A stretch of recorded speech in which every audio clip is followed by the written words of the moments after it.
दोस्तों एक बार फिर से आपका स्वागत है हमारे न्यूज चैनल पॉलिटिकल वर्स पे। हमारे देश के पहले सीडीएस श्री स्वर्गीय बिपिन रावत ने एक बहुत अच्छी बात कही थी। हमको 2.5 फ्रंट पे लड़ना होगा।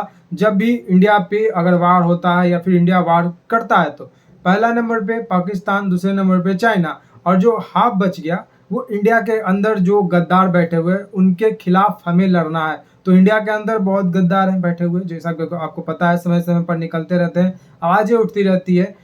मैं किन किन का नाम लूँ, बहुत सारे लंबे लिस्ट है। लेकिन अभी हाल फिलहाल में एक कांड हुई है, ज्योति मल्होत्रा करके एक लड़की का नाम है, जो कि हरियाणा में रहती है।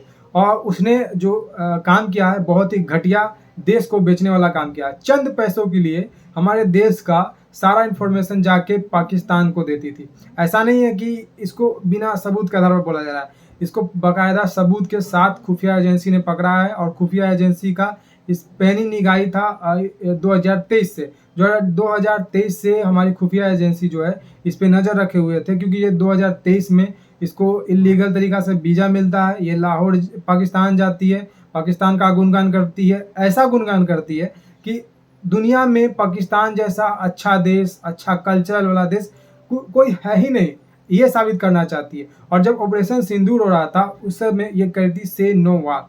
मतलब सोचिए, हमारे देश के नौजवान, हमारे देश के फौजी, देश के नेवी, देश के एयरफोर्स, देश के रक्षा में तैनात थे अपने जान को हथेली पर रख कर, लेकिन एक देश में बैठी हुई गद्दार ये सारे कुछ जो गतिविधि है वो कर रही थी। इसे दिल्ली में पकड़ा गया।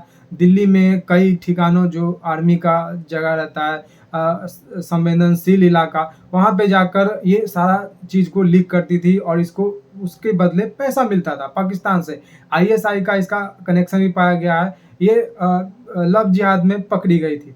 अभी एक एम्बेसी है पाकिस्तान का यहाँ इंडिया में, वो उसमें एक दानिश नाम का एक व्यक्ति था, उसके साथ ये पकड़ी गई थी। उसने हनी ट्रैप करके इसको फंसाया था और इसको लाहौर भी वो ले गया था। और वहाँ पे मरियम नवाज से भी ये मिली हुई थी। आपने देखा होगा अभी जो यूट्यूब पे, न्यूज़ पे जितना भी वीडियो चल रहा है, मरियम नवाज के साथ इसका इंटरव्यू भी वायरल हुआ है।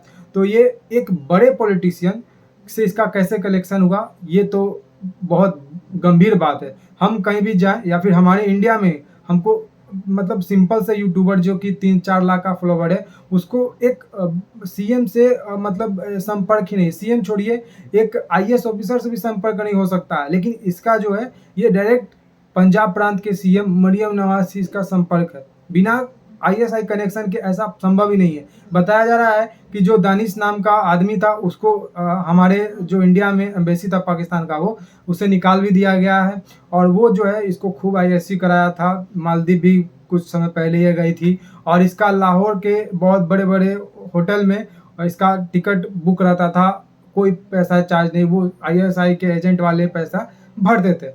तो सोचिए, ये एक तरफ हमारे देश में ऑपरेशन सिंदूर चला था और एक महिला सशक्तिकरण का हम हिंदुस्तान में अपने बात करते हैं। सोफिया कुरैशी जैसी महान ऑफिसर, वोमिका सिंह जैसी ऑफिसर आके हमारे देश के महिला शक्ति का परचम लहराती है, एक पैगाम देती है देशों को। लेकिन वो दूसरी तरफ एक महिला जो कि शैतान का काम करती है, ताड़का का काम करती है, एक महिला जो कि शक्ति, दुर्गा, काली, चंडी बन जाती है। लेकिन एक तरफ ये महिला जो कि ताड़का और होलिका बनकर हमारे देश को लूटने का काम करती है, हमारे देश को बेचने का काम करती है। ऐसे ऐसे छपरी यूट्यूबर, ऐसे ऐसे छपरी लड़की और ऐसे ऐसे छपरी ताड़का जैसे लोगों के चलते हमारा देश आज देशद्रोही के कगार पर चला हुआ है। हमारे देश को बेचने का काम ये लोग कर रहे हैं। ऐसा ये नहीं है कि यही पकड़ी गई है, इसके साथ साथ 6-7 लोग और पकड़े गए हैं पिछले कुछ दिनों में। और यहाँ पे एक अभियान भी चल रहा है कि जो देशद्रोही है उनको पकड़ने का। तो ऐसे में हमको क्या करना है, हमको अपने देश के जितने भी जो अफसर हैं, देश के हमारे जितने भी जवान हैं, नेवी है और एयरफोर्स, उनका हमको आँख नाक कान बन के देश के पुलिस स्टेशन में जाके, कहीं भी आपका अगल बगल कोई भी थाना, पुलिस स्टेशन हो, ऐसे व्यक्ति को संदिग्ध हालात में पाया जाए तो उसके खिलाफ कंप्लेन करिए। क्योंकि देश के अंदर सिर्फ और सिर्फ हम आम पब्लिक जो है वो अपने फौजी भाइयों का आँख नाक कान बन सकते हैं। तो इसके लिए आपको कदम उठाना और ऐसे ऐसे गद्दार को देश से बाहर निकाल फेंकना है। और आपको पता होगा एबीपी न्यूज़ जब एक इसका फादर था, उससे इंटरव्यू ले रहा था, तो ये बोलता है, साफ पलट जाता है कि सरकार का गलती है, सरकार ने वीज़ा दिया, ये वो। तो कहीं न कहीं इसका फैमिली वाले भी इन्वॉल्व हैं। फैमिली वाले के बिना इन्वॉल्वमेंट के ऐसा चीज़ हो ही नहीं सकता है। और एक ऐसी लड़की जो कि लाहौर आ रही है, जा रही है, 3-4 बार ये लाहौर गई है। आपने देखा होगा, चेक किया होगा, आप स्टॉक करेंगे तो आपको पता चलेगा। इसका इंस्टाग्राम या फेसबुक या फिर यूट्यूब चैनल पे जाकर देख लीजिए। पूरा तरह से लाहौर, कराची, पाकिस्तान, पूरा तरह से ये प्रेम भरा हुआ है। इंडिया को हेट स्पीच देती हुई ये पकड़ी गई है। इंडिया को जहाँ देखिए इसका सोशल मीडिया अकाउंट पे इंडिया को हेट करते हुए पाई गई है और पाकिस्तान के बड़ाई करते हुए पाई गई है। उसको उसके कल्चर को प्रमोट करते हुए पाई गई है। ये बताना चाहिए कि पाकिस्तान कितना बड़ा टेररिस्ट संगठन है, जो कि IMF से लोन लेकर एक टेररिस्ट संगठन को फंड करता है। उसके मसूद अजहर के 14 लोग मारे जाते हैं, सभी को 1 करोड़ रुपया देता है, 14 करोड़ रुपया आतंकी को देता है। तो वो ऐसा देश, उसमें क्या कल्चर प्रमोट होगा? वो देश जो कि इस्लाम के आधार पर बंटवारा हुआ उसका। आज तक जो दुनिया में देखिए कोई भी देश अलग हुआ, उसका कोई हिस्ट्री नहीं है कि इस्लाम के आधार पर वो बटा, इस एक धर्म विशेष के आधार पर वो बटा। ऐसा ही इसके साथ भी हो रहा है, पाकिस्तान के साथ, क्योंकि इसके अंदर ही फूट चला हुआ है। इसका खैबर पख्तूनख्वा अलग होने वाला है, बलूचिस्तान अलग होने वाला है, सिंध अलग होने वाला है। तो उस जैसा देश का कल्चर प्रमोट ये छपरी यूट्यूबर कर रही है।